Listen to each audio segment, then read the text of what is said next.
ఒక పర్సన్ నేను థ్యాంక్స్ చెప్పుకోవాలి, and that is Sahith. Thank you brother.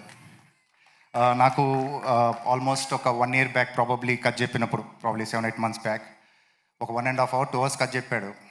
Cut చెప్పినప్పుడు నువ్వు ఎలా తీస్తావో నాకు తెలీదు, నువ్వు ఈ కథని నాకు చెప్పినట్టు తీసే మటుకి చాలా పెద్ద ఫిలిం అని చెప్పాను.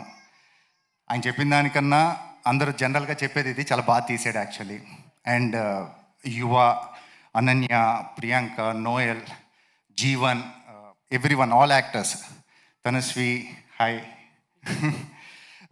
అలానే విక్రమ్, కనకం, ఇలా చాలామంది యాక్టర్స్, శ్రీకాంత్ అయ్యంగా, శేఖర్, ఛత్రపతి, వీళ్ళందరూ కూడా అంటే ఒక విలేజ్లో ఆల్మోస్ట్ 3-4 months, మేము ఒక 20 days 25 days చేసి వచ్చేసాము నా క్యారెక్టర్ వరకు.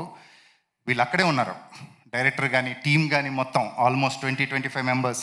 చాలా మినిమం ఫెసిలిటీస్ ఉండేవి, చాలా కొంచెం రిమోట్ అనలేంలే, కానీ అక్కడ ఉన్న పరిస్థితుల్లో చాలా తక్కువ ఫెసిలిటీస్లో పనిచేశారు. మిడ్ సమ్మర్లో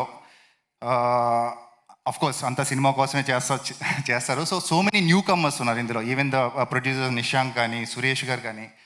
సో ఒక కొత్త టీం. సందీప్ గారు అన్నట్టు ఇందాక మలయాళం కైండ్ ఆఫ్ ఫిలిమ్స్ మనం ఓటీటీలో బాగా చూస్తాం, అలాంటి సినిమా స్క్రీన్ మీద వస్తే అరే ఇదేంటి మనం చేసి అన్నట్టు ఉంటుంది. మలయాళం కైండ్ ఆఫ్ ఫిలింతో పాటు మంచి కమర్షియల్ కూడా సెట్ అయింది ఇందులో. మంచి కమర్షియల్ ఫిలిం ఇది, చాలా ఎమోషనల్గా ఉంటుంది. అండ్ సాయిత్ గుర్తుపెట్టుకోండి, ఇది first meet actually. Will be a very big director. నేను ఒక 200 odd films చేశాను నా కెరియర్లో. నేనుతో చేసిన దాంట్లో నేను చేసిన బెస్ట్ రోల్ ఇది. Thank you everyone. And Sandeep గారు, మీరు రావటం వల్ల ఈ టీజర్ రీచ్ చాలా దూరం వెళ్ళింది. Thanks for that. And media and all, thank you very much. And కొంచెం వెయిట్ చేయించాము 2-3 hours, sorry for that. Thank you.